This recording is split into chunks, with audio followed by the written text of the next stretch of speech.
राधे राधे। आप सभी का राधे सख्य चैनल में स्वागत है। भगवान श्री हरि और माता रानी से प्रार्थना करते हैं कि आप लोग सब प्रकार से सुरक्षित होंगे, सुखी होंगे, सुरक्षित होंगे। जैसा कि बैसाख का महीना चला आ रहा है, इस बैसाख के महीने में बैसाख मातम की जो कड़ी चली जा रही है, आज इस कड़ी में है 23वां अध्याय, जिसमें संसार की उत्पत्ति के रहस्य के बारे में बताया गया है। बोलो राधे राधे। श्रीमन नारायण नारायण नारायण, लक्ष्मी नारायण नारायण नारायण, तुलसी नारायण नारायण नारायण, श्रीमन नारायण नारायण नारायण। बोलो राधे राधे।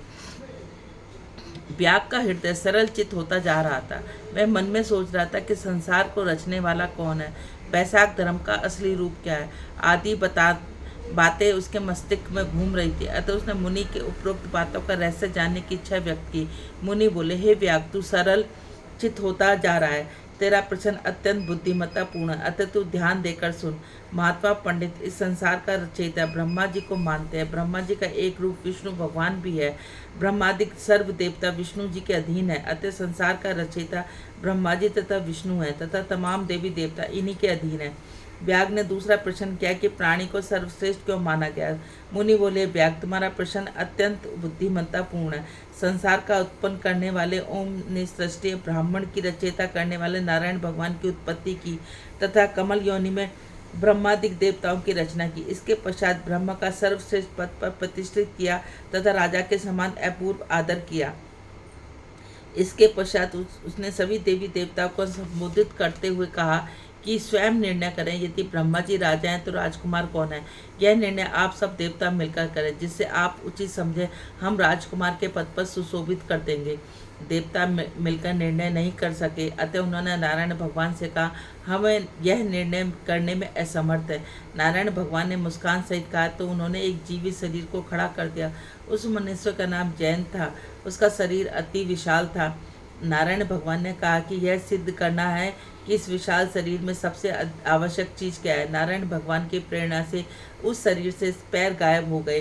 पैर गायब होने के पश्चात शरीर पंगु हो गया। वह शरीर धड़ खड़ा रहा और गिरा नहीं। तत्पश्चात शरीर की कुतेंद्रियां गायब हो गई, परंतु शरीर स्थिर रहा। इसके पश्चात हस्त निकल जाने पर बिना हाथ वाला, नेत्रों की ज्योति, सूर्य निकल जाने पर नेत्रहीन, अश्वनी कुमार के निकल जाने से नासिका रहित, कानों में दिशाएं निकल जाने से बहरा, जिब्या में वरुण निकल जाने से अक्षर रस, मन को चैतन्य करने वाले रुद्र को निकल जाने वाले जड़ हो गया, परंतु देह स्थिर रही, खड़ी रही। अंत में भगवान के आदेश से शरीर से प्राण निकल दिए। प्राण निकलते शरीर निर्जीव हो गया और देह गिर पड़ी। मृत शरीर के तत्पश्चात तमाम क्रियाओं में प्रवेश किया, परंतु जयंत ने पैर प्रवेश किया तो पंगुपन हट गया, परंतु शरीर निर्जीव पड़ा रहा। तत्पश्चात दक्ष ने गुतेंद्रियों में प्रवेश किया। इंद्र ने हाथों में, सूर्य ने नेत्रों में, अग्नि ने वाणी में, रुद्र ने मन में प्रवेश किया, परंतु शरीर खड़ा नहीं हुआ, स्थिर निर्जीव ही पड़ा रहा। अंत में नारायण भगवान के आदेश पर प्राण आत्मा ने शरीर में प्रवेश किया। प्राण के प्रवेश होते ही शरीर में कंपन होने लगी, शरीर चलायमान हो गया और वह खड़ा हो गया। तत्पश्चात सभी देवी देवताओं ने एक स्वर में घोषणा की, ब्रह्मा राजा है, प्राण राजकुमार है, प्राण जगपति अर्थात जगत का आधार है, बिना प्राण के जगत मिथ्या है, व्यर्थ है। सभी देवी देवता समूह रूप में प्राण के सम्मान में समावेद का गायन करने लगे। बोलो बैसाख महात्म की जय।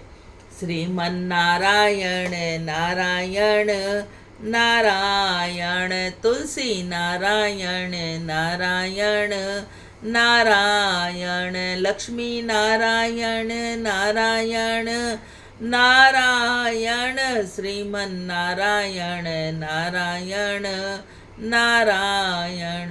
हे नाथ नारायण वासुदेवा, हे नाथ नारायण वासुदेवा। राधे राधे।